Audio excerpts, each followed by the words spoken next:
जैसा कि आपने कहा कि ये प्रॉब्लम काफ़ी पुराना है, लेकिन ऐसा तो होता नहीं है कि का समय लगता है लोगों को समझने के लिए कि हमारे साथ क्या हो रहा है, हमारे साथ जो हो रहा है वो अन्याय है। फिर उसके बाद भी काफ़ी समय लग जाता है लोगों को वोकल होने के लिए उसके बारे में। तो काफ़ी समय बाद उसके बारे में क्राइम्स दर्ज किए गए होंगे, और जब क्राइम ज़्यादा दर्ज होंगे तब उसके बारे में कोई लीगल एक्शन लिया जाएगा। तो इस पॉइंट ऑफ व्यू की लीगल हिस्ट्री क्या है लॉ के पर्सपेक्टिव से? मैं आपको बताती हूँ कि ये इस विषय में जब अध्ययन कर रही थी, इसलिए आज जो कह रहे हैं कोई बुद्धिवादी या ऐसे कुछ कि ये हिंदू सत्ताधीश आ गए इसलिए ये, इसमें कोई अर्थ इसलिए नहीं है क्योंकि बेसिकली ये समझने की आवश्यकता है कि इस्लामी कंसेप्ट, दूसरी इस्लामी लॉ, हिंदू का कंसेप्ट और हिंदू लॉ, इसमें अंतर है। हमारे देश में आज इतने हम प्रागतिक हुए हैं, दुनिया भर की बातें तो करते हैं, लेकिन दुनिया में कहीं पर भी नहीं है ऐसा एक लॉ चलता है, वो है मुस्लिम पर्सनल लॉ। हमारे देश में समान नागरिक संहिता नहीं है और उसका जो बद असर झेलना पड़ रहा है वो युवतियों को झेलना पड़ रहा है, और इस स्थिति को आज हम समझते नहीं हैं। और इसलिए जो आप कह रही हो कि क्या है इसके पीछे, लॉ के अंतर्गत क्या है, ये सब विषय उससे ही निकल के आया है कि इस्लामी विचारधारा और लॉ, हिंदू विचारधारा और लॉ, उसमें अंतर है।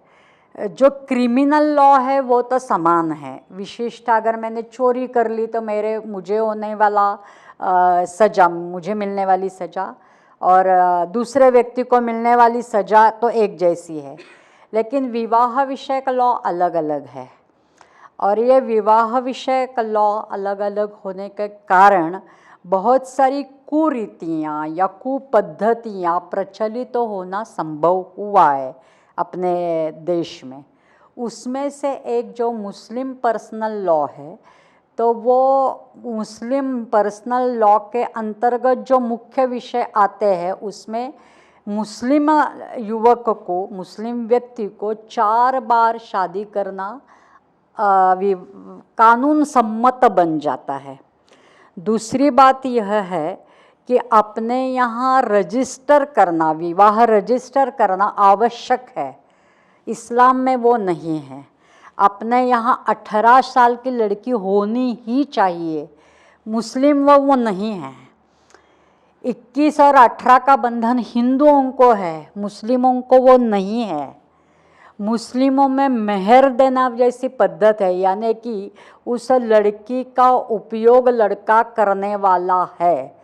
मुस्लिम कंसेप्ट में विवाह यह संस्कार नहीं है, हिंदुओं में विवाह यह संस्कार है। और इसलिए दोनों के कंसेप्ट में ही फर्क होने के कारण जब ये विवाह बनता है तब मैं सबको एक साथ, यानी कि जो आज प्रश्न उपस्थित कर रहे हैं उनको भी, जो उपस्थित प्रश्न तो नहीं कर रहे हो लेकिन उनको लगता है कि जैसे अंतर जातीय विवाह है वैसा ही है विवाह है, तो क्यों उनके खिलाफ जाना। ये सबके लिए मैं ये कहना चाहती हूँ कि वो कंसेप्ट में ही अंतर है, उसका प्रतिबिंब लॉ में आया है, लॉ में अंतर है।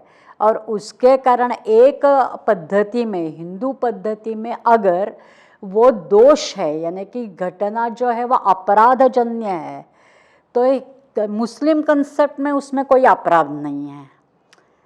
तो इस स्थिति को, लॉ में अंतर जो है, उस स्थिति को जितना हम समझे तो ये जो विषय है वो उसके प्रति देखने का दृष्टिकोण ही बदलेगा, जो हिंदुओं को भी बदल में आएगा। और जो बुद्धिजीवी अपने आप को कहते हैं तो उनको भी कहाँ तक ये लॉ मालूम है और लॉ के परिणाम मालूम है मैं नहीं जानती हूँ, लेकिन ये तो है आज कि जब ये विवाह हो रहे उसके कारण प्रश्न जो निकल के आ रहे वो सामान्य विवाह स्थिति में आते ही नहीं है, जिसका जैसे हम समझते हैं।